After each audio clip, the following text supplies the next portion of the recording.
మంచి మార్పు తెచ్చింది. తక్కువ మొత్తంలో పెట్టిన ఈ వ్యాపారం 3 పువ్వులు 6 కాయలుగా వర్ధిల్లుతోంది. వీటిని మార్కెట్లో విక్రయించగా కేవలం సంవత్సరంలో 2 లక్షల లాభం వచ్చిందని రఘుపతిరెడ్డి చెప్పాడు. వీటి మాంసం తింటే మనిషిలో రోగనిరోధక శక్తి పెరగడంతో పాటు కొన్ని వ్యాధులు కూడా నయమవుతుందని రఘుపతిరెడ్డి వెల్లడించారు. ఈ మాంసంలో 98% క్రొవ్వు ఉండదని, దానికి స్టార్ హోటళ్లలో మంచి గిరాకీ ఉందని చెప్తున్నారు. ఈముపక్షి నుండి తీసిన కొవ్వును కరిగిస్తే 4 లీటర్ల నూనె వస్తుందని, లీటరుకు 5,000 నుండి 6,000 రూపాయల ధర పలుకుతుండటమే కాకుండా ఈ నూనెను యాంటీసెప్టిక్ మందుల తయారీలో ఉపయోగించనున్నారు. నేను గత 5 సంవత్సరాల నుండి ఈంబర్డ్స్ పెంపకాన్ని చేపట్టడం జరిగింది. మొదటగా ఒక 30 పిల్లలను తీసుకున్నాను.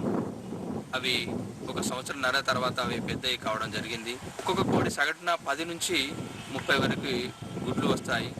అంటే ఒక గుడ్డు ఖరీదు 2,000 ధర పలుకుతుంది ఇప్పుడు మార్కెట్లో. ఎన్ని రకాలుగా ఉపయోగపడుతున్న ఈ పక్షుల పెంపకంపై ఇతర గ్రామాల రైతులు కూడా దృష్టి సారించి వీటిని పెంచేందుకు ఆసక్తితో ఉన్నారు.